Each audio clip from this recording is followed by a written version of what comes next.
Chapter 7. Now concerning the things whereof ye wrote unto me, it is good for a man not to touch a woman.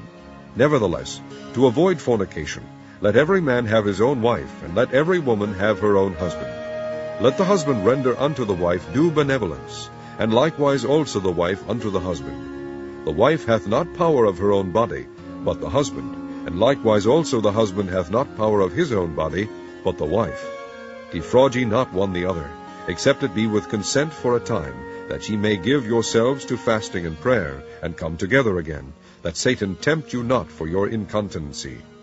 But I speak this by permission, and not of commandment. For I would that all men were even as I myself. But every man hath his proper gift of God, one after this manner, and another after that.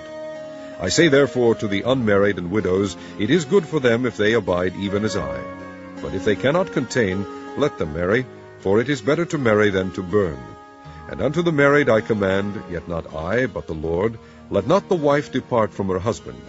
But, and if she depart, let her remain unmarried, or be reconciled to her husband, and let not the husband put away his wife.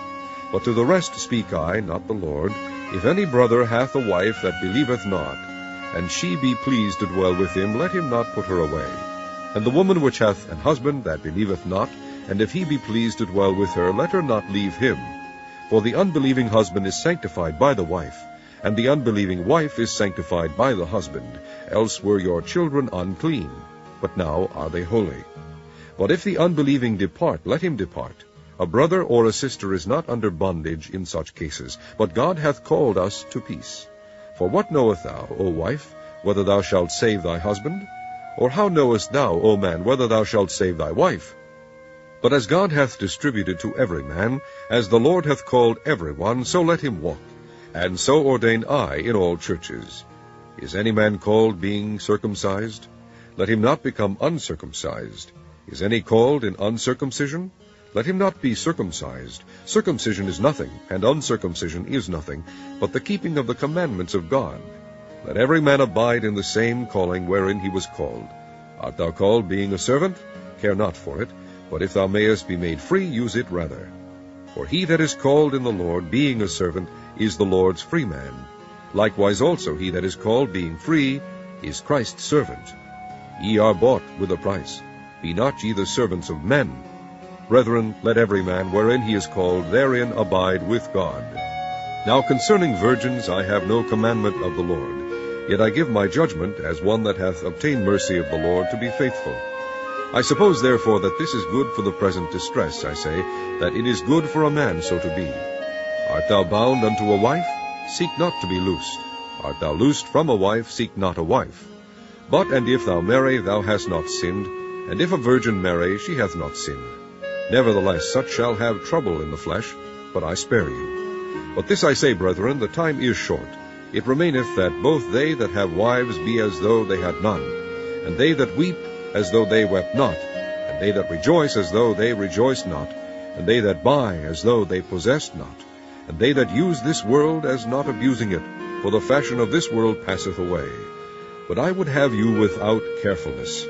He that is unmarried careth for the things that belong to the Lord, how he may please the Lord. But he that is married careth for the things that are of the world, how he may please his wife. There is difference also between a wife and a virgin. The unmarried woman careth for the things of the Lord, that she may be holy both in body and in spirit. But she that is married careth for the things of the world, how she may please her husband. And this I speak for your own profit, not that I may cast a snare upon you, but for that which is comely, and that ye may attend upon the Lord without distraction. But if a man think that he behaveth himself uncomely toward his virgin, if she pass the flower of her age, and need so require, let him do what he will, he sinneth not. Let them marry. Nevertheless, he that standeth steadfast in his heart, having no necessity, but hath power over his own will, and hath so decreed in his heart that he will keep his virgin, doeth well. So then, he that giveth her in marriage doeth well, but he that giveth her not in marriage doeth better. The wife is bound by the law as long as her husband liveth, but if her husband be dead, she is at liberty to be married to whom she will, only in the Lord. But she is happier if she so abide, after my judgment, and I think also that I have the Spirit of God.